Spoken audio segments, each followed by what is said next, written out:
नमस्कार, मी डॉक्टर अरुणा फिरोदिया। आज आपण पुदिन्याविषयी माहिती घेणार आहोत। पुदिना म्हटलं की सगळ्यांच्या डोळ्यासमोर पुदिन्याची चटणीच येते, परंतु या व्यतिरिक्त आमटी, भाजी, नंतर पाणीपुरीचं पाणी, सरबत इत्यादी विविध पदार्थांमध्ये त्याच्या फ्लेवरमुळे पुदिना वापरला जातो। पुदिनाची पानं तोंडात टाकली की एक प्रकारचा गारवा निर्माण होतो।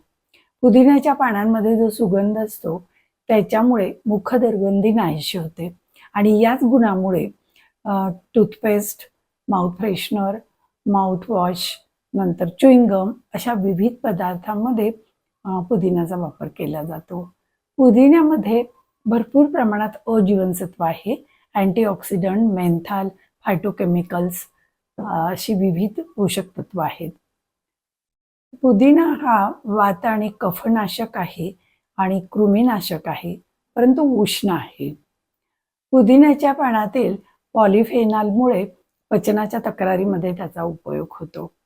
पुदिन्यात फायटोकेमिकल्स, नंतर मेंथॉल, अँटीऑक्सिडंट असे विविध गुणधर्म आहेत आणि ते पचनाच्या एन्झाईमना मदत करते आणि त्यामुळे अन्नाचे पचन होण्यास चांगला उपयोग होतो। जेव्हा अपचन, गॅसेस असतील, ॲसिडिटी असेल, तेव्हा पुदिन्याची चटणी अवश्य खावी। पुदिन्याचा मुखदुर्गंधी नाशक गुणामुळे पानांचा काढा करून त्याने गुळण्या कराव्यात। पुदिना अर्क देखील बाजारात मिळतो। लहान मुलांच्या पोटदुखीवरती हा अर्क पोटावरती चोळावा।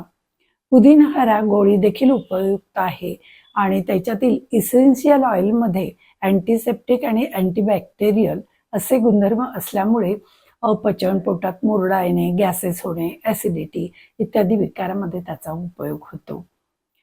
डिकंजेशन गुणामुळे कफ जर फुफ्फुसामध्ये साठलेला असेल तर तो मोकळा करून श्वास घेण्यास म्हणजे दम्यामध्ये पुदिन्याच्या पानाचा चांगला उपयोग होतो। नाक चोंदले असेल तर पुदिन्याच्या पानांच्या काढ्याने वाफ घ्यावी किंवा पाणी गरम पाण्यामध्ये टाकून त्याने वाफ घ्यावी। त्याच्यामुळे नाकाच्या आतील म्युकस मेम्ब्रेनची सूज कमी होते आणि श्वास घेणं सुकर होतं। त्वचेवर देखील पुदिन्याच्या पानांचा चांगला परिणाम होतो। चेहऱ्याला जर पुदिन्याची पानं लावली तर चेहरा आर्द्र राहतो आणि काळे डाग असतील तर तेही निघून जातात। त्वचेवरील रंध्रांमधून सगळी डर्ट वगैरे निघून जाते। नायट्यावर देखील आपण पुदिन्याची पानं लावू शकतो। अगदी पण या गुणामुळे संग्रहणी म्हणजे इरिटेबल बाउल सिंड्रोम याच्यामध्ये अमृतासमान आहे। जर कांजिण्या आल्या असतील तर पुदिन्याच्या पानांचा रस, रान तुळशीचा रस आणि काळी तुळस यांचा रस घ्यायचा आणि खडे साखरेमधून तो दिवसातून 3 वेळा पिण्यास द्यावा।